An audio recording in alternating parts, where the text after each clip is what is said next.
آئیے اب سنتے ہیں نشاط یاسمین خان کا افسانچہ، صرف 2 سطر کا افسانچہ، لیکن اس افسانچے کی کاٹ و ملاحظہ کریں، کس طرح سے معاشرے کو ننگا کر دیا ہے۔ آئیے سنتے ہیں نشاط یاسمین خان کا افسانچہ دعا۔ ڈیلیوری روم کے باہر لڑکی کی ماں اور ساس بیٹھی دعائیں مانگ رہی تھی۔ ماں اپنی بیٹی کی زندگی کی اور ساس بیٹا ہونے کی۔ آئیے پروفیسر ڈاکٹر نرگس وقار کا افسانچہ سنتے ہیں۔ عنوان ہے درس۔ مسجد میں درس جاری تھا۔ یہاں سے وہاں تک لوگ بھرے ہوئے تھے۔ مولانا پر اثر انداز میں بیان فرما رہے تھے۔ درس کے اختتام پر ایک پھٹے حال مظلوم سا دکھنے والا شخص کھڑا ہوا اور اس نے مولانا سے سوال کیا، کیا ہمارے ملک کے امراء ہم غریبوں کے بارے میں کب سوچیں گے؟ مولانا نے فوراً ہی جواب دیا، ہاں بات تو تمہاری ٹھیک ہے، اگر امراء اپنی پرتعاش زندگی میں تھوڑی سی سادگی پیدا کر لیں تو ملک کا ہی نہیں پوری دنیا کا حال بدل جائے گا۔ یہ کہتے ہوئے مولانا نے اپنے ریشمی جبہ کو سنبھالا اور مسجد کے صحن میں کھڑی لینڈ کروزر پر بیٹھ کر آگے بڑھ گئے۔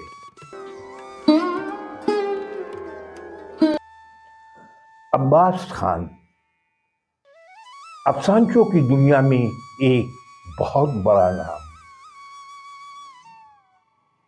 پاکستان میں سب سے زیادہ افسانچے انہوں نے ہی لکھے اور اس دور میں لکھے جب افسانچے کی صحیح تشریح جاننے والے بھی بہت کم تھے۔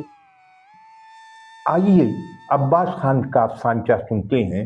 عنوان ہے سکون۔ آپ آج کل کیا لکھ رہے ہیں؟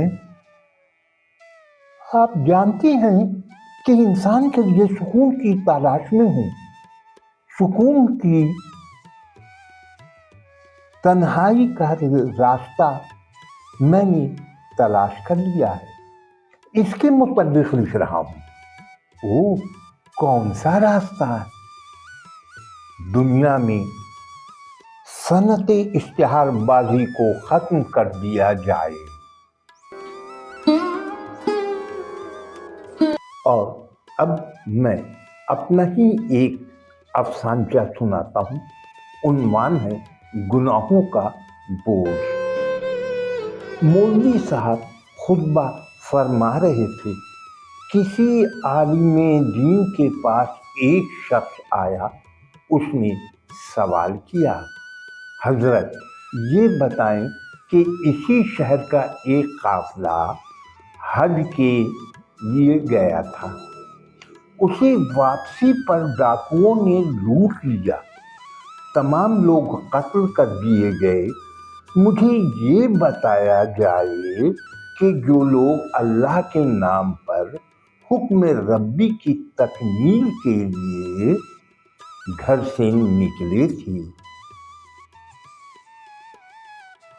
وہ قتل